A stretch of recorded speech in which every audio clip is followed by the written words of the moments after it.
Try to remember your childhood. Not the fairy tales, but the raw, filtered reality.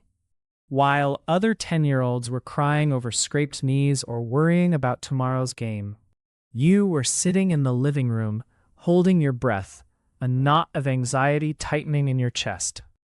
You listened intently to your dad's footsteps on the stairs, trying desperately to guess whether he was drunk or sober today. Or perhaps you were standing in the kitchen, a tiny chef, cooking dinner, preparing a meal for your little sister, because your mom had locked herself in the bedroom again, trapped by the heavy chains of her depression. You weren't just a child playing games. You were the peacemaker, mediating conflicts. The therapist, listening to adult woes. The protector, shielding younger siblings. And the tiny parent in your own home, carrying immense burdens. Adults looked at you, their eyes filled with admiration, and showered you with praise, like glittering confetti. "You're so mature," they would say, their voices warm. "Such an old soul, wise beyond your years. You're really grown up for your age," a common refrain. And you, hungry for love and acceptance, pinned those compliments to your chest, like gleaming medals of honor, symbols of your perceived strength. You truly believed growing up early was a gift. You believed you were special, unique, perhaps even chosen. But no one stopped to ask the crucial question. What was the true cost of this premature maturity? This is the silent pain of children who grew up too fast. And today we're going to dive deep into their psychology. Because the consequences of such a childhood don't just disappear with time. They shape you, molding your very being. They follow you into your relationships, a constant shadow. They affect your career choices and aspirations, and even how you perceive your own worth. If you don't understand what truly happened, the root cause, you may spend your entire adult life repeating old survival patterns. Patterns that once saved you in your vulnerable childhood, but are now slowly wearing you down like constant friction. In family psychology, there's a professional term for this phenomenon. It's called parentification, a heavy word for a heavy reality. Now, imagine natural development, a child born like a tiny seed. To grow, it needs nurturing soil, life-giving water, and warm sunlight. In a family, the soil and water represent emotional safety. A child has the right to be carefree, to simply exist. The right to make mistakes and learn from them. And, most importantly, the right to depend on others. They know that if the sky falls, their parents will catch it. But in your case, this natural process was flipped upside down. Because your parents were emotionally immature, struggling with their own demons. Addiction, divorce, illness, or simply too consumed by their own pain. They unintentionally handed you a heavy backpack full of responsibility.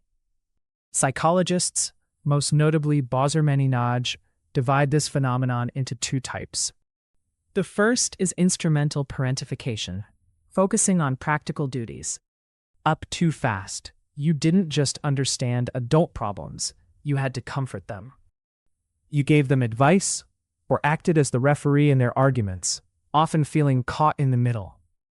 Pay close attention to this crucial point.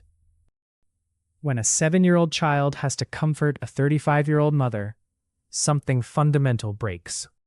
Generational boundaries collapse, blurring the lines of who is the parent and who is the child. The child learns a brutal, unspoken lesson. My own needs don't matter. They are secondary. My parents' emotions come first, always taking precedence. I only have value when I am useful, when I am solving problems for others. This isn't maturity. It's a profound misunderstanding. This is the theft of childhood, plain and simple, robbing a child of their formative years. Okay, now let's talk about your brain and how it adapted. For children who grow up in safe, predictable environments, their nervous system spends most of the time in a relaxed, playful state. But for you, the one who is always wondering, what mood is mom in today? Or, is dad going to explode? Your brain got stuck in a permanent fight or flight mode. The amygdala, the brain's fear center, starts working overtime, constantly scanning for threats. You develop a skill I like to call emotional radar scanning. You walk into a room, and within 2 seconds, you know exactly who's happy, who's angry, and how tense the atmosphere is, picking up on every subtle cue. You hear a door slam, a sigh, a certain kind of footsteps, and your body automatically tightens, bracing for impact. You don't need to look. You feel the shift in the air, a palpable change.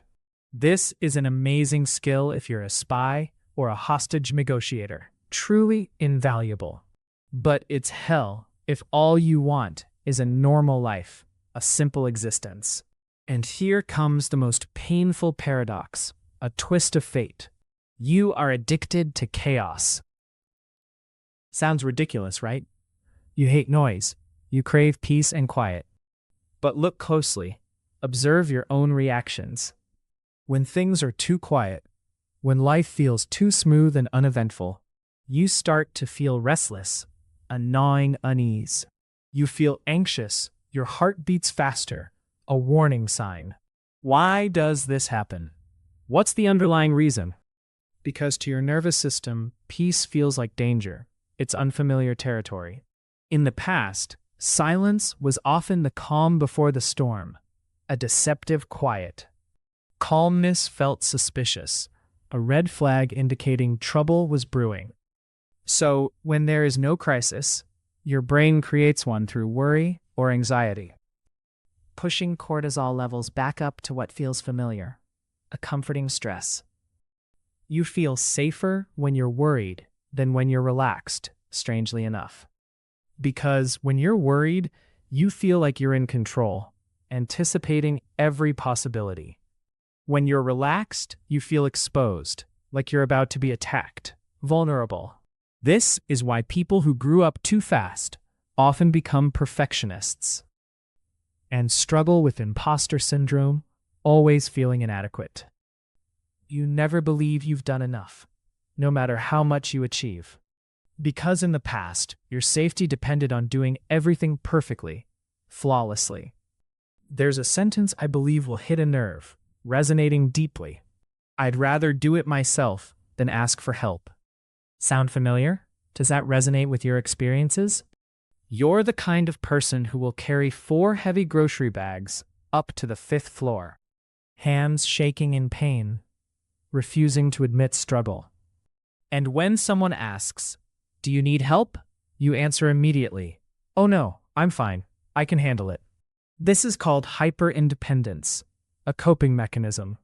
It sounds impressive, almost superhero level, but it's a heavy burden. This ability to constantly anticipate danger, while seemingly a strength, is actually a deep trauma scar. Let's journey back to your childhood for a moment to understand its origins. Why did you learn to do everything on your own without asking for help? Think back. What happened every single time you reached out for assistance? Perhaps your desperate pleas were simply ignored, lost in the busy hum of your parents' lives. Maybe your mother's exasperated sigh made you feel like an unbearable burden. Or perhaps you were met with sharp criticism, a stinging rebuke for your perceived incompetence. A dismissive, "It's such a simple thing. How can you not do it yourself?" In response to these painful experiences, your developing brain created a protective formula. Asking for help, it concluded, invariably leads to crushing disappointment. Or worse, asking for help means becoming an inconvenient burden, a problem to be solved. To shield yourself from this recurring pain, you meticulously constructed an emotional fortress around your heart. You became the person who steadfastly does everything alone, the one who never needs anyone for anything. But here's a fundamental truth often overlooked. Humans are inherently social beings. We are wired for connection. We absolutely need each other to truly thrive and survive. This hyper-independence, while appearing strong, is actually a form of self-isolation. And in the delicate dance of love and relationships, this trait becomes extremely dangerous. You unconsciously prevent your partner from offering you care, comfort, or support. You inadvertently transform the relationship into a one-way street, a constant give without receiving. You tirelessly take care of them, anticipating their every need, but they are never allowed to reciprocate. What is the inevitable, heartbreaking result of this imbalance? You burn out, utterly exhausted by the relentless effort of carrying everything alone. You feel an aching loneliness, a profound isolation, even when you're physically in a relationship.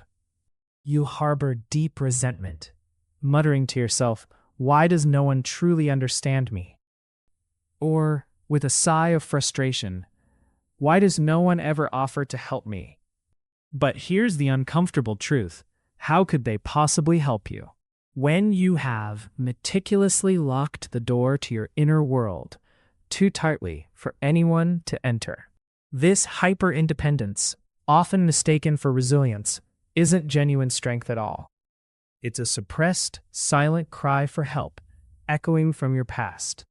It whispers, "I am so utterly terrified of being rejected that I no longer dare to ask for anything."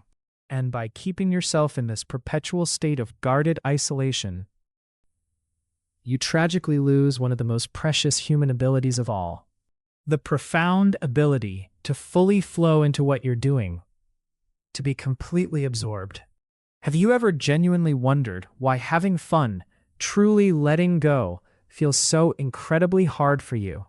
In the fascinating field of psychology, there exists a transformative state called flow. Defined by the brilliant Professor Mihai Csikszentmihalyi, it's being so fully focused on an activity that you completely lose track of time, forget yourself, and experience a pure sense of joy. It's the child completely absorbed in building an intricate sandcastle on the beach. Or the passionate artist utterly lost in every single brushstroke, creating something beautiful. But for a child who was forced to grow up too fast, flow is a forbidden luxury. So, why exactly can't you easily reach this state of pure, effortless flow? Simply because to truly surrender into joy, your mind must feel completely safe and deeply relaxed. But you, my friend, are different. You're like a security guard who never ever gets off shift.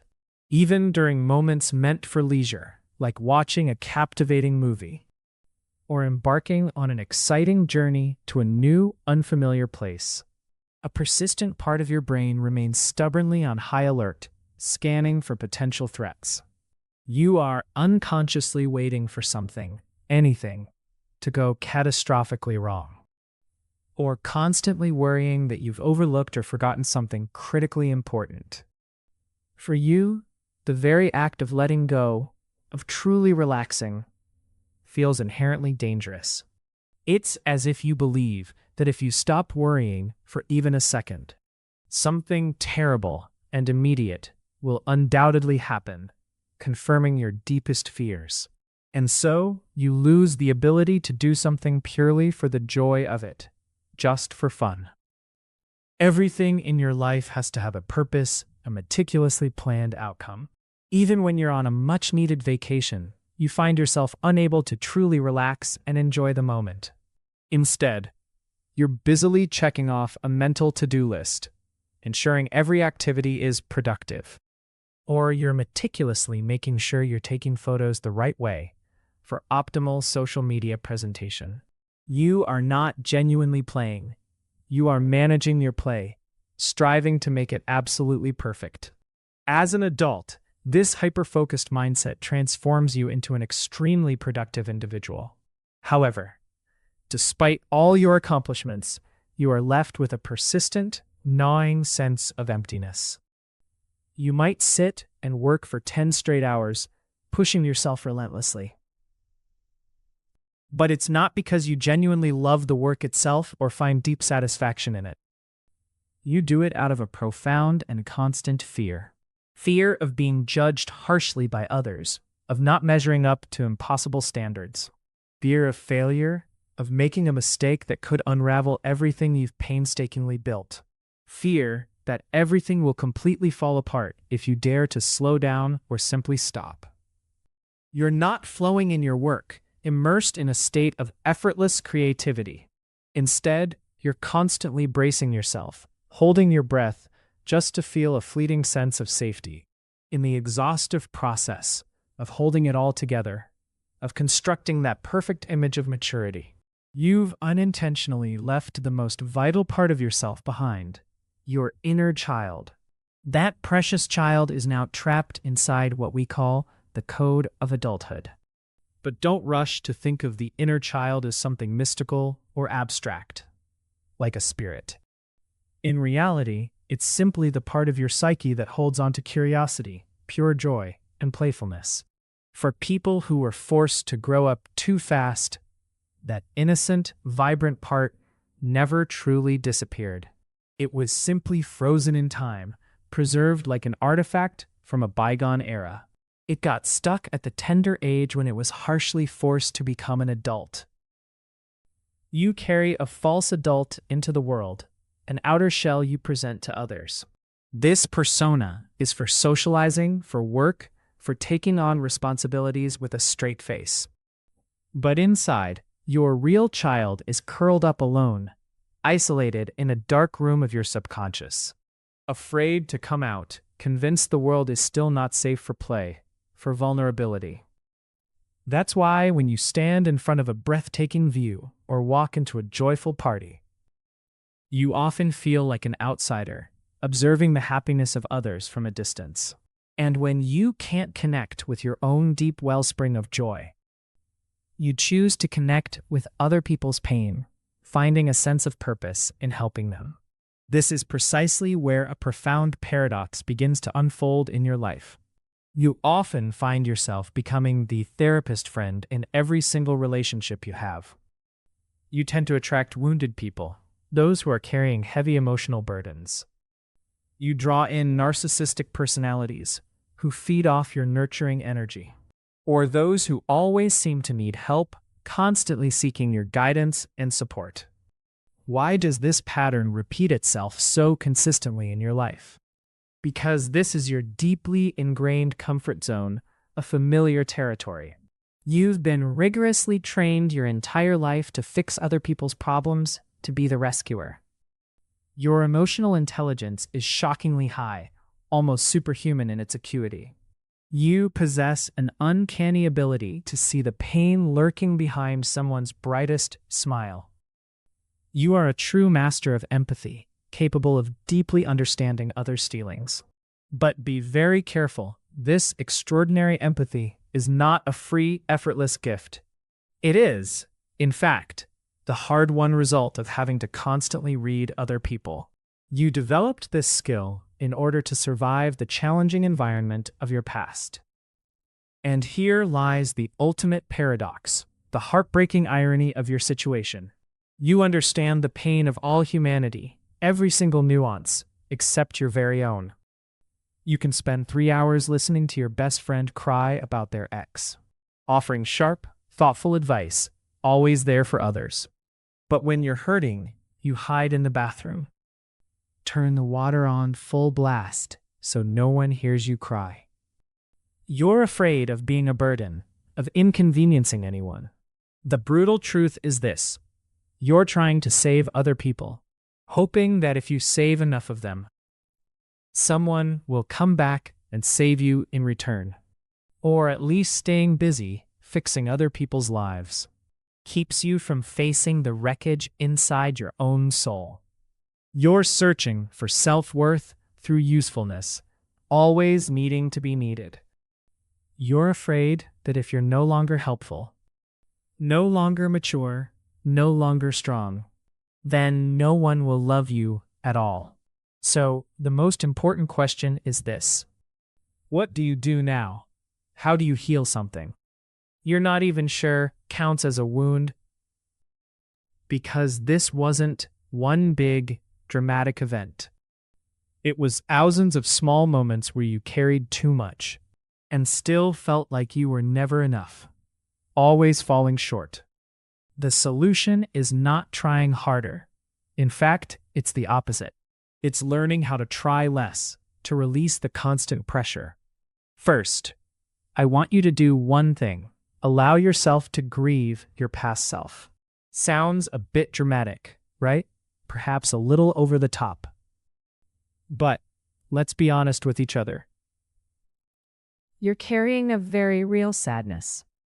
The sadness for the 8-year-old, the 10-year-old, who should have been allowed to be a little messy, to mess things up sometimes, to truly explore, to be a little irresponsible and still be loved, no questions asked. Next time you catch yourself tensing up to fix someone else's problem, pause for a second and ask, if I don't do anything right now, if I let things stay messy the way they are, what would actually happen? Let your inner child quit the job of constant responsibility. You don't have to feel grateful for growing up too fast. You're allowed to mourn the childhood you lost, the innocence that faded. That's not ungrateful. That's being honest with yourself, truly authentic. Second, this is extremely important and also the hardest part. Practice being a beginner at receiving, allowing others to help. People like us often carry a toxic belief. I only have value when I'm useful. You're like an ambulance with the siren always on, rushing to save others, putting their needs first, but never stopping for maintenance, never caring for yourself. Start with small daily exercises, simple acts of acceptance. When someone asks if you need help, instead of your automatic response, that you have it handled, that you're perfectly fine, try pausing for 3 seconds, taking a deep breath, swallowing your pride and saying, yes, that would really help. You need to understand this fundamental truth. You are a human being made of flesh and blood, not a problem-solving machine. Just existing in this world, even when you are doing nothing, helping no one, and having no answers at all, already has value. You do not need to earn love by being useful. Third, reset the 15 minutes of no responsibility rule. Give yourself at least 15 minutes every day to do something completely pointless. Something your 5-year-old self would enjoy. Play a silly game, scribble on paper, or simply lie on the floor staring at the ceiling, without thinking about your to-do list. Let your mind wander freely, unburdened by obligations. When guilt shows up, and trust me, it will, smile at it. Tell yourself, I'm training my brain to learn that the world is still okay, even when I'm not controlling it. This is a powerful act of self-compassion. That child who grew up too fast did an incredible job holding everything together for decades. They're exhausted. Now it is your turn, the adult version of you, to protect them and let them rest. The child inside of you spent years bravely holding up an entire sky that was never theirs to carry. They quietly surrendered the careless joy of youth in exchange for a heavy shield of absolute vigilance. You are completely allowed to stop running and finally set down that crushing burden without feeling guilty. Your intrinsic worth is no longer measured by how much emotional chaos you absorb for other people. When was the quiet moment you truly realized you were protecting everyone in the room except yourself? If this resonated with you, please leave one sentence about your journey below so we can witness it. May the years ahead of you hold the profound softness your earliest chapters so intensely lacked.